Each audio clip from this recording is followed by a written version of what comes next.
ସମସ୍ତଙ୍କୁ ମୋର ପ୍ରଣାମ। ମୁଁ ଆଶିଷ କୁମାର ଥାନାପତି। ଏହି ଭିଡ଼ିଓଟା କରିବାର ମୋର ଉଦ୍ଦେଶ୍ୟ କୌଣସି ରାଜନୈତିକ ଉଦ୍ଦେଶ୍ୟମୂଳକ ନୁହେଁ। ମୁଁ ମୋ ରାଜ୍ୟ ଓଡ଼ିଶାର ଗୋଟେ ସଚେତନ ନାଗରିକ, ଆଉ ଗୋଟେ ସୁନାଗରିକର କର୍ତ୍ତବ୍ୟ ଅନୁସାରେ ମୋର ଦାୟିତ୍ୱବୋଧ, ମୋର କର୍ତ୍ତବ୍ୟବୋଧ ଭାବିକି ବର୍ତ୍ତମାନ ଓଡ଼ିଶା ରାଜନୀତିରେ ଦେଖାଯାଇଥିବା ଗୋଟିଏ ସମସ୍ୟା ତ ନୁହେଁ, ବିଷମ ପରିସ୍ଥିତି କହିପାରିବା। ତା ଉପରେ ମୁଁ ମୋର କିଛି ମତାମତ ରଖିବାର ଚେଷ୍ଟା କରୁଛି। ବର୍ତ୍ତମାନ ସାରା ଓଡ଼ିଶାରେ ବିଜେପି ସରକାର, ଯାହାକି 2024 ମସିହାରେ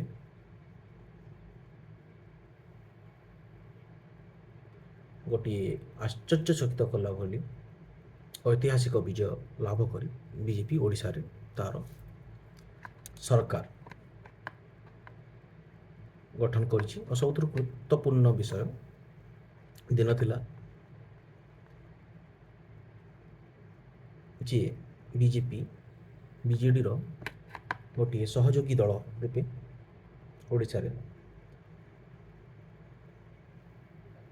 ସତ୍ତାରେ ଅଂଶୀଦାର ଥିଲା, କିନ୍ତୁ ବର୍ତ୍ତମାନ ଦୃଶ୍ୟ ସମ୍ପୂର୍ଣ୍ଣ ରୂପେ ଭିନ୍ନ। ବର୍ତ୍ତମାନ ସମୟରେ ବିଜେପି ହେଉଛି ଶାସକ, ଆଉ ଦୀର୍ଘ 24 ବର୍ଷ ଧରି ସାରା ସମଗ୍ର ଓଡ଼ିଶାବାସୀଙ୍କୁ ଏକ ନିରଙ୍କୁଶ ଶାସନ ଯୋଗାଇଥିବା ବିଜେଡ଼ି, ଯାହାର ସୁପ୍ରିମୋ ହେଉଛନ୍ତି ଆମ ସମସ୍ତଙ୍କର ପ୍ରିୟ ଶ୍ରୀଯୁକ୍ତ ନବୀନ ପଟ୍ଟନାୟକ ମହୋଦୟ।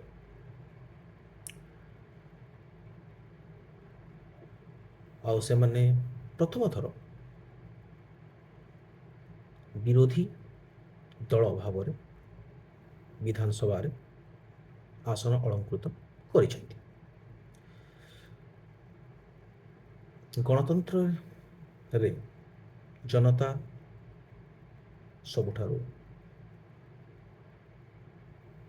ବଡ଼, ଆଉ ତାଠୁ ମଧ୍ୟ ଅଧିକ ବଡ଼ ହେଉଛି ଜନତାର ସ୍ୱାର୍ଥ। ଗୋଟେ ରାଜ୍ୟ ବା ଗୋଟେ ଦେଶର ବିକାଶରେ ଜନତାର ଉନ୍ନତିରେ ହିଁ ସେହି ରାଜ୍ୟ ବା ଦେଶର ସମଗ୍ର ବିକାଶ ହୋଇଥାଏ।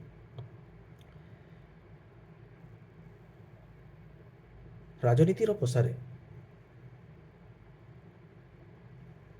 ଜଣେ ଶାସକ, ଜଣେ ବିରୋଧୀ, ଏହି ଦୁଇ ଜଣଙ୍କୁ ନେଇକି ହିଁ ସମ୍ପୂର୍ଣ୍ଣ ରାଜନୀତିର ଗୋଟି ସବୁ ପରିଚାଳିତ ହୋଇଥାନ୍ତି।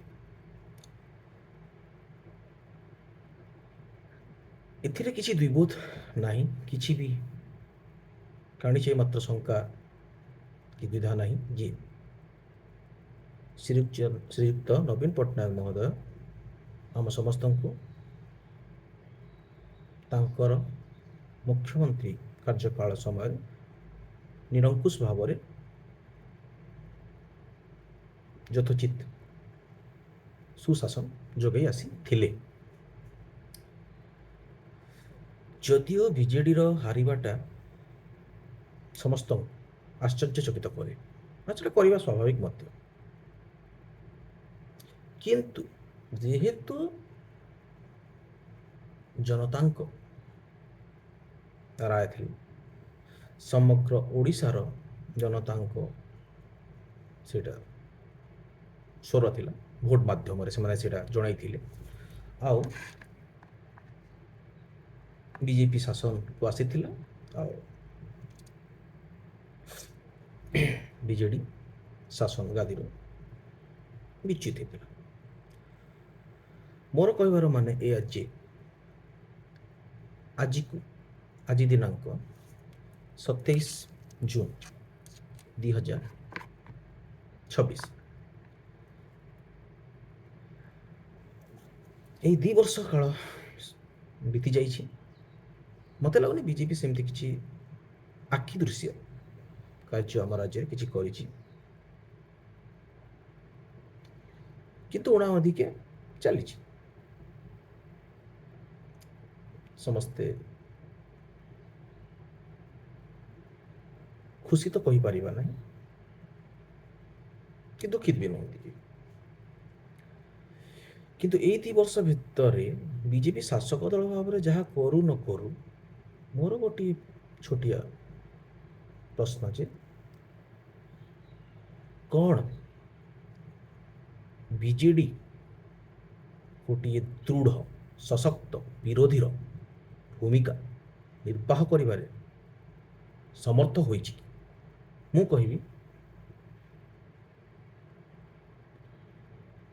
गोटे सुस्थ सुदृढ़ सबल दृढ़मना सशक्त विरोधी भाव में बीजेडी दल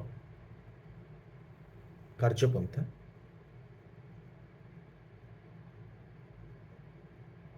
सेतिकी उच्च कोटीर हो पारि ना आ गोटे सुदृढ़ विरोधी दल भाव में बीजेडी मध्य असमर्थ होइछि। वर्तमान प्रश्न उठुछि जो दल दीर्घ 24 वर्ष काल सुशासन जोगाई सी शासक भाव में यथेष्ट पारंगम थे किंतु वर्तमान से विरोधी भाव में से पारंगम नुहति। यहीटा ही ओडिशार जनता गोटे बहुत दुखर विषय।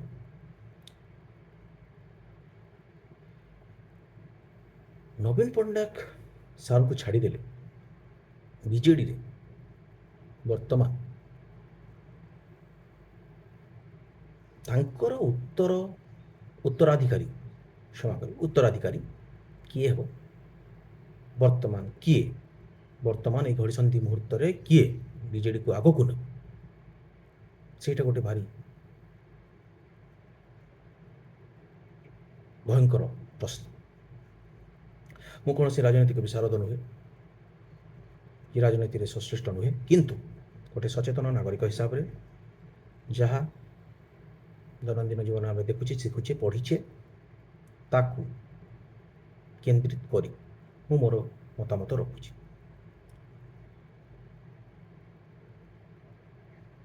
बहुत गुड़ाए समस्या अच्छी जोटा कि बीजेडी यदि चाहता सी सेटा को स्वरतल करता सेटा होता स्वर होता समग्र ओडिशावासी मु किछिटा संख्या खेल एटारे कहबाक चाहूँगी। संख्यार खेल अर्थात जहाँ मैं विकिपीडिया पाई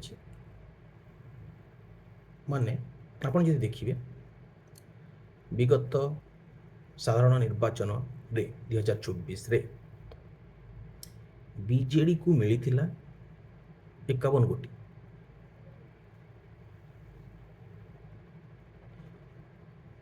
विधायक आओ से क्षेत्र में बीजेपी को मिली 78 गोटी विधायक अर्थात जेहेतु आमर 147 विधायक विशिष्ट आमर विधानसभा अच्छी तो तार जदि 74 हुए तो सी सरकार गठन करती तो से दृष्टि 78 जन विधायक बीजेपी विजयी हुई विधानसभा को आसती एवं तदनुसार बीजेडी सरकार गठन कर जदियो मात्र 24 विधायकों संख्या कमी बीजेडी ସରକାର ଗଠନ କରିବାରେ ଅସମର୍ଥ ହେଲା। କିନ୍ତୁ ଗୋଟେ ଛୋଟିଆ ଜିନିଷ ମୁଁ କହି ରଖେ, ମୁଁ ଯାହା ଦେଖୁଥିଲି ନିର୍ବାଚନରେ ବିଜେଡ଼ିକୁ 1,02,454 ଭୋଟ କହୁଛି ମିଳିଥିଲା ଭୋଟଦାତା।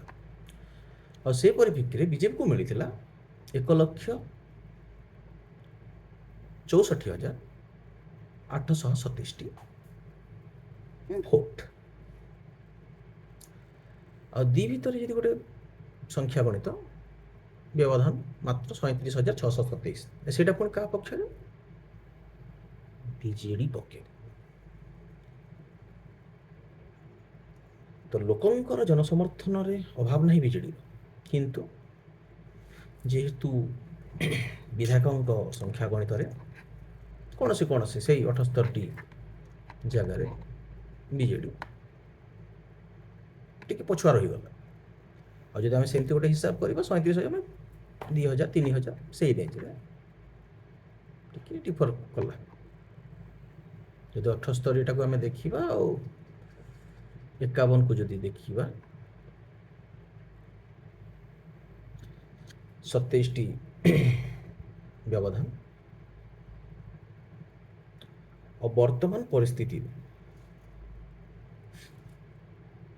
ବର୍ତ୍ତମାନର ବିଧାନସଭାରେ ବିଜେଡ଼ିର ସଂଖ୍ୟା ଗଣିତ କହୁଛି 50 ଆଉ ବିଜେପିର 79। ଆଉ ସେ ଏକଟା କେଉଁଟା?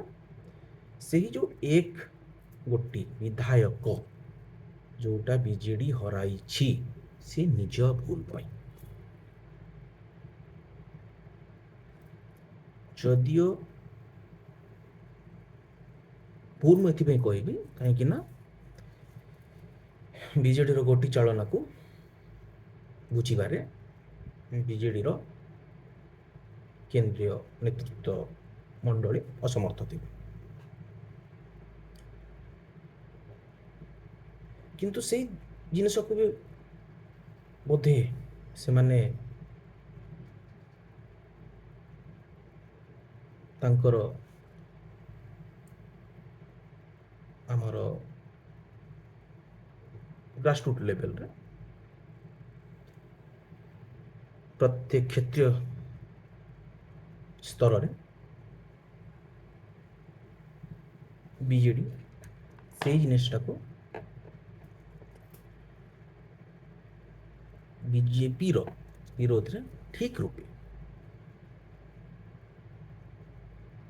କାର୍ଯ୍ୟପନ୍ଥା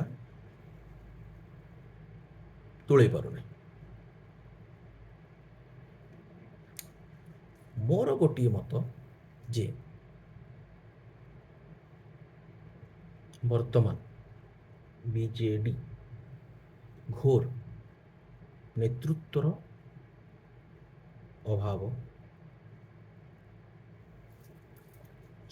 ଅଭାବର ସମ୍ମୁଖୀନ ହେଉଅଛି।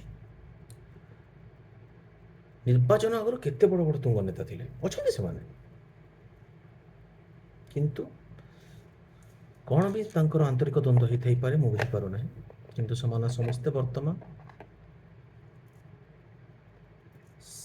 ମାନେ ବିଜେଡ଼ିର ଆଗ ଧାଡ଼ିରେ ନାହାନ୍ତି, ଯେଉଁଟାକି ବିଜେଡ଼ିରୁ ଆହୁରି ଦୁର୍ବଳ କରୁଛି।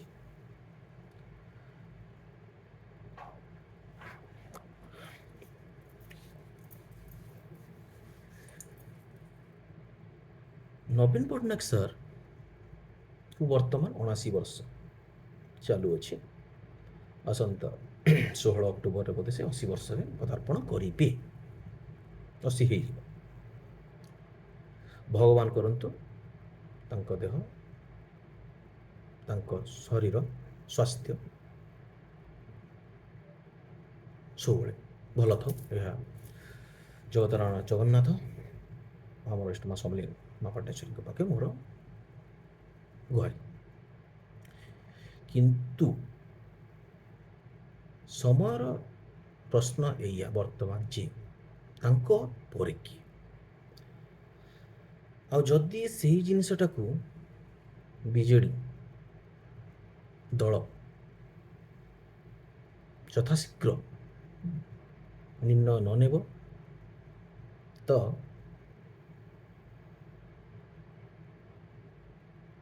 ଏହି ଦଳର ସ୍ଥିତି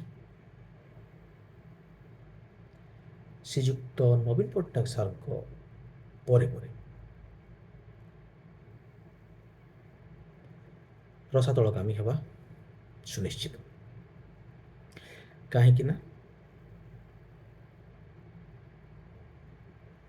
ବିଜେପି ଯେଉଁ ହିସାବରେ ଯେଉଁ ଭଳିଆ ରାଜନୀତି କରୁଛି ସେ ସମସ୍ତେ ତାଠୁ ଶିଖିବା କଥା। ପ୍ରତ୍ୟେକ ବିରୋଧୀ ଦଳ ତାଠୁ ଶିଖିବା କଥା। ଖାଲି ଅଯଥା ଆରୋପ ପ୍ରତ୍ୟାରୋପ କଲେ ତାର ସମାଧାନ ନାହିଁ।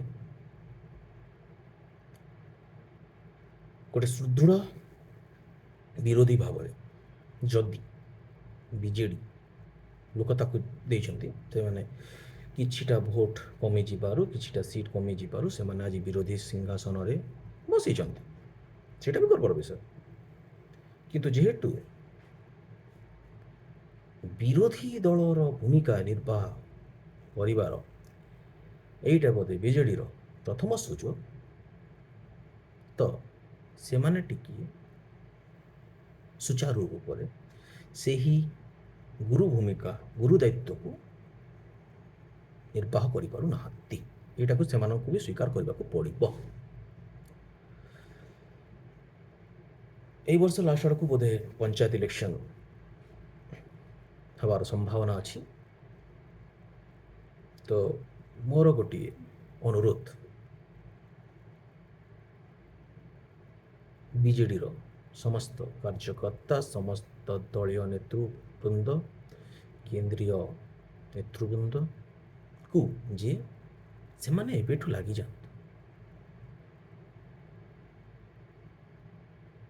ଆଉ ବିଜେପି ସହିତ ସମାନ୍ତରାଳ ଭାବରେ ପ୍ରତିଯୋଗିତା ତଳ ସ୍ତରରେ କ୍ଷେତ୍ର ସ୍ତରରେ କରିଯାଆନ୍ତୁ। ତେବେ ଯାଇ ସେମାନେ ବିଜେପିକୁ 2029 ଯେଉଁ ସାଧାରଣ ନିର୍ବାଚନ ହେବ ସେଥିରେ କିଛି ଟକ୍କର ଦେଇପାରିବେ। ଆଉ ସବୁଥିରୁ ଗୋଟେ ଦୁଃଖଦ ବିଷୟ ହୁଏ 2024ରେ ଯାହା ହେଇଛି, ଯେଉଁଟାକୁ ମୋତେ ଲାଗେ ବିଜେପିକୁ ପୁଙ୍ଖାନୁପୁଙ୍ଖ ଭାବେ ମାନେ ବେଶୀ ସମର୍ଥିତ ମାନେ ଅତ୍ୟଧିକ ଶକ୍ତିଶାଳୀ କରିଛି ଆଉ ସେଇ ଜାଗାରେ ବିଜେଡ଼ିକୁ ବହୁତ ଦୁର୍ବଳ କରିଛି। କ'ଣ ହେଇଛି ନା, ଆମର ଯେଉଁ 21ଟି ଲୋକସଭା ଅଛି ସେଥିରୁ 20ଟାରେ ଗୋଟିଏ ବିଜେପି ଜିତିଛି ଆଉ ଗୋଟିଏ କଂଗ୍ରେସ। ଆଉ ବିଜେଡ଼ିର ଲୋକସଭା ସାଂସଦ ଘରଟା ଶୂନ୍ୟ ହେଇଯାଇଛି। ସେଇଟା ଗୋଟିଏ ଗହନ ଚିନ୍ତନର ବିଷୟ। ଆଉ ଏ ପରିପ୍ରେକ୍ଷୀରେ ମୁଁ ଗୋଟିଏ କଥା ଅନୁରୋଧ କରିବି ଯେ ଆମ ଓଡ଼ିଶାବାସୀଙ୍କୁ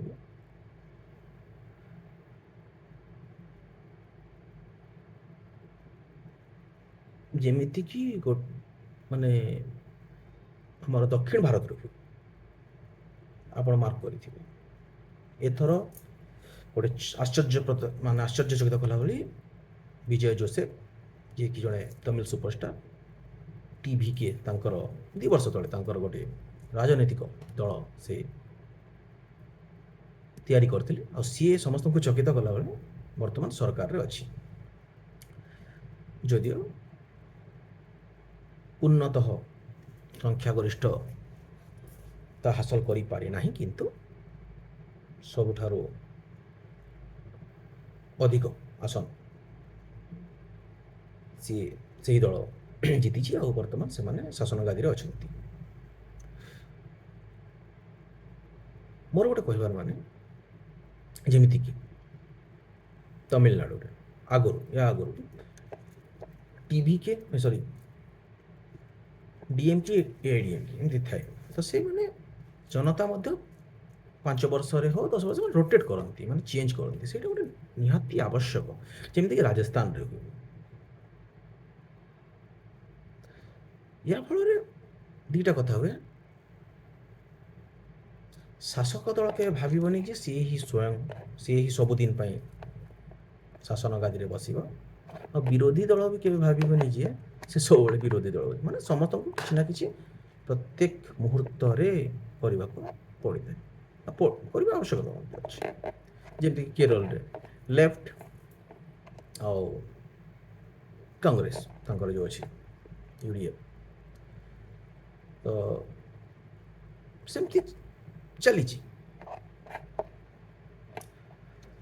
ଆଉ ବିଜେଡ଼ି ମଧ୍ୟ ଯେତେ ଶୀଘ୍ର ତା'ର କାର୍ଯ୍ୟଶୈଳୀରେ, ରାଜନୈତିକ କାର୍ଯ୍ୟଶୈଳୀ କାର୍ଯ୍ୟପନ୍ଥାରେ ପରିବର୍ତ୍ତନ କରି ଆଗଭାର ହେବ, ସମଗ୍ର ଓଡ଼ିଶାର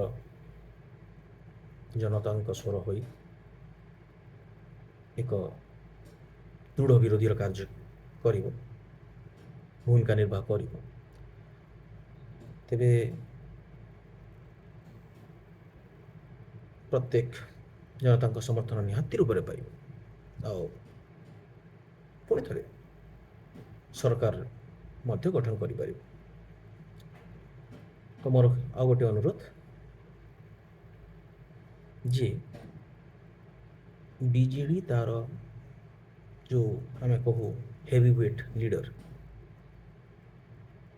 ଯିଏ ବି ଥିଲେ ବିଗତ ସମୟରେ, ସେ ସମସ୍ତଙ୍କୁ ଏକତ୍ରିତ କରୁ, କିଛି ପ୍ଲାନ୍ କରୁ, ତେବେ ଯାଇକି ସେଥିରେ ସାରା ରାଜ୍ୟର ବିକାଶ ହେବ। ଆମ ସମସ୍ତଙ୍କର ସ୍ୱାର୍ଥ ସେଥିରେ ନିହିତ ଅଛି, ରାଜ୍ୟର ବିକାଶରେ ଆମ ସମସ୍ତଙ୍କର ବିକାଶ ଅଛି। ସେଇଟା ବିଜେପି କରୁ ବିଜେଡ଼ି କରୁ, ଯିଏ ଭଲ ଶାସନ ଯୋଗାଇବ, ସୁଶାସନ ଯୋଗାଇବ, ଜନତା ତାକୁ ହିଁ ଚାହିଁବେ। ସାରା ଭାରତୀୟ ରାଜନୈତିକ ଇତିହାସ ଯଦି ଆମେ ଦେଖିବା, ଯେ ନବୀନ ପଟ୍ଟନାୟକ ସାରଙ୍କ ଭଳିଆ ଲୋକ ନାହାନ୍ତି। ସିଏ କେବେ ବି କୌଣସି ବିରୋଧୀ ତାଙ୍କୁ ଗାଳି କରୁ ଯାହା କରୁ, ସେ କେବେ ତାଙ୍କ ଭାଷାଗତ ସଂଯମତା ହରାଇ ନାହାନ୍ତି, ନା ସେ ହରାଇବା ଦୂର କଥା, ସେ କେବେ ଆକ୍ଷେପ କରିନାହାନ୍ତି ଯାହା ତାଙ୍କ କାର୍ଯ୍ୟରେ କରିଛନ୍ତି। କିଛି ଗୋଟେ ହେଲା, କିଛି ଅସୁବିଧା ପାଇଁ ସେମାନେ ବର୍ତ୍ତମାନ ଶାସନ ଗାଦି ଦୂରେଇ ଯାଇଛନ୍ତି, କିନ୍ତୁ ସେ ଆଜି ବି ଜନତାଙ୍କ ପ୍ରିୟ। ଆଜି ବି ଡେଟ୍ରେ ଯଦି କୌଣସି ପିଲାକୁ ପଚରାଯାଏ ଓଡ଼ିଶାର ମୁଖ୍ୟମନ୍ତ୍ରୀ କିଏ, ନୋ ଡାଉଟ୍ ସେ ଶ୍ରୀଯୁକ୍ତ ନବୀନ ପଟ୍ଟନାୟକ ସାରଙ୍କ ନାମ ହିଁ କହିବ, ସେଥିରେ କିଛି ଦ୍ୱିମତ ନାହିଁ। କିନ୍ତୁ କଥା ହେଉଛି ସିଏ ଯେଉଁ ସେବା ଯୋଗାଇ ଆସିଛନ୍ତି 24 ବର୍ଷ, ତାଙ୍କର ସବୁ ଯେଉଁ କର୍ମଚାରୀ କର୍ମୀଙ୍କୁ ନେଇକି ବଡ଼ ବଡ଼ ନେତା ସେ ତିଆରି କରିଛନ୍ତି, ଏବେ ସେଇ ନେତାମାନଙ୍କର ଦାୟିତ୍ୱ ସେମାନେ କେମିତି ବିଜେଡ଼ିକୁ ଆଗକୁ ନେବେ। ଅଯଥା ଜିନିଷରେ ତାଙ୍କ ଭିତରେ ଯଦି ମାନେ କିଛି ବି ଯଦି ନିଜ ଭିତରେ ପାରସ୍ପରିକ କଳହରେ ଯଦି ଲିପ୍ତ ରହିବେ, ତେବେ ବିଜେଡ଼ିର ମାନେ ଭବିଷ୍ୟତ ଅନ୍ଧକାରମୟ, ସେଥିରେ ବି କିଛି ଦ୍ୱିମତ ହେବନି। ମୁଁ ଆଶା କରେ ମୋର ଯାହା ମୋର ଅନୁଭବରୁ ମୁଁ କହିଛି, ଆପଣମାନଙ୍କୁ କିଛିଟା ଭଲ ଲାଗିଥାଇପାରେ, କିଛି ଯାହାକୁ ଖରାପ ଲାଗିଲେ ମୋତେ ନିଜର କମେଣ୍ଟ ମାଧ୍ୟମରେ କୁହନ୍ତୁ, ଯେ ମୁଁ ଆହୁରି ଯେମିତି ଠିକ୍ କରିବି ଆଗାମୀ ସମୟରେ। ଆଉ ଅନୁରୋଧ, ଯଦି ମୋର ଏଇ ଭିଡ଼ିଓଟା ଯେଉଁମାନେ ବି ଦେଖୁଛନ୍ତି, ଯଦି କୌଣସି ବିଜେଡ଼ି ନେତୃତ୍ୱ ବି ପାଖରେ ଯଦି ବି ପହଞ୍ଚିପାରେ, ତା ମୋର ସୌଭାଗ୍ୟ। ସେମାନେ ଯଦି, ମୁଁ ଯାହା ବି କହିଛି, ମୁଁ ବେଶୀ କିଛି ଜାଣିନି, ବାକି ଯେଉଁଟା ଦରକାର ମୁଁ ଜନତାଙ୍କ କଥା କହୁଛି। ଏବେ ଖାଲି ମୁଁ ମୋ ଏଇ ଭିଡ଼ିଓରେ ମୁଁ ଖାଲି ଏତିକି କହୁଛି ଯେ ବିଜେଡ଼ିକୁ ବର୍ତ୍ତମାନ ଏହି ଯେଉଁ ରହିଲା 3 ବର୍ଷ ଗୋଟିଏ ଉଚ୍ଚ କୋଟିର ବିରୋଧୀ ଦଳର ଭୂମିକା ସେମାନେ ଦେଖାନ୍ତୁ। ତ ସେଇଟା ହିଁ